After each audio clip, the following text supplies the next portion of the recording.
Mvutano wa kijeshi kati ya Iran na Marekani umeingia katika hatua mpya hatari baada ya Iran kudai kuangusha ndege mbili za kijeshi za Marekani siku ya Ijumaa, tukio ambalo linaashiria ongezeko kubwa la mapigano tangu vita hivyo vilipoanza takriban wiki 5 zilizopita. Hii ni TriGen Media, mimi ni Jennifer Mudete. Kwa mujibu wa maafisa wa Marekani, ndege moja ya kivita iliangushwa ndani ya anga ya Iran ambapo mwanajeshi mmoja aliokolewa huku mwingine akiripotiwa kutoweka, hali iliyosababisha operesheni kubwa ya uokoaji kuanzishwa mara moja. Hadi sasa hali ya mwanajeshi huyo bado haijathibitishwa rasmi, jambo linalozua wasiwasi mkubwa ndani ya jeshi la Marekani. Ikulu ya Marekani pamoja na Pentagon hawajatoa taarifa ya kina kwa umma kuhusu tukio hilo, lakini taarifa zilizovuja zinaonyesha kuwa viongozi wa kijeshi waliwaarifu wabunge kuhusu kutoweka kwa mwanajeshi wa pili. Katika mahojiano mafupi, Rais Donald Trump alikataa kuzungumzia operesheni ya uokoaji, lakini akasisitiza kuwa tukio hilo halitaathiri mazungumzo yoyote na Iran. Tukio hilo limekuja siku chache tu baada ya Trump kudai kuwa Marekani imeishinda na kuisambaratisha kabisa Iran, akiahidi kumaliza vita hiyo haraka. Kauli hiyo sasa inaonekana kupigwa na maendeleo ya hivi karibuni ambapo Iran inaendelea kuonyesha uwezo wake wa kijeshi kwa kushambulia maeneo mbalimbali katika Mashariki ya Kati. Katika siku hiyo hiyo ya Ijumaa, Iran ilianzisha mashambulizi katika nchi kadhaa za Ghuba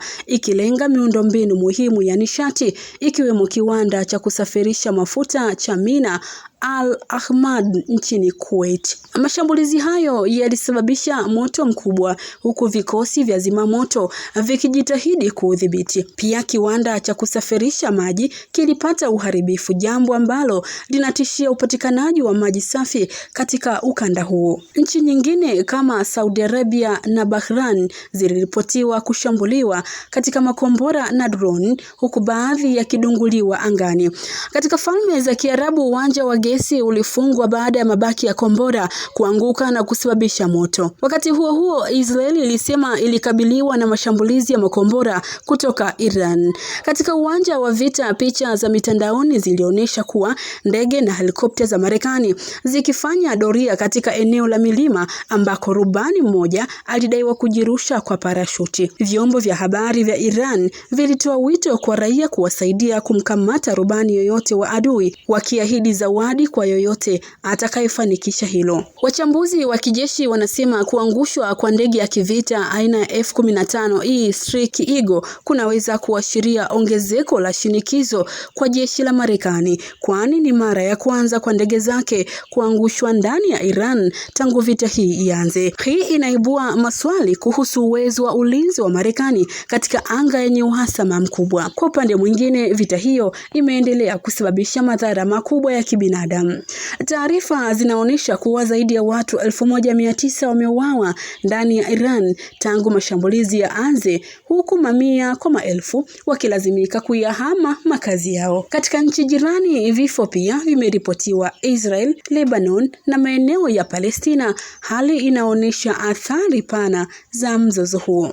Zaidi ya yote, Iran imeendelea kudhibiti kwa karibu njia muhimu inayopitisha karibu theluthi moja ya mafuta ya dunia. Hali hii imesababisha bei ya mafuta kupanda kwa kasi duniani, huku soko la kimataifa likitetereka. Baraza la Usalama la Umoja wa Mataifa linatarajiwa kujadili suala hilo, wakati dunia ikiendelea kufuatilia kwa karibu hatima ya mgogoro huu unaoweza kuathiri uchumi wa dunia kwa kiwango kikubwa. Hii ni TriGen Media.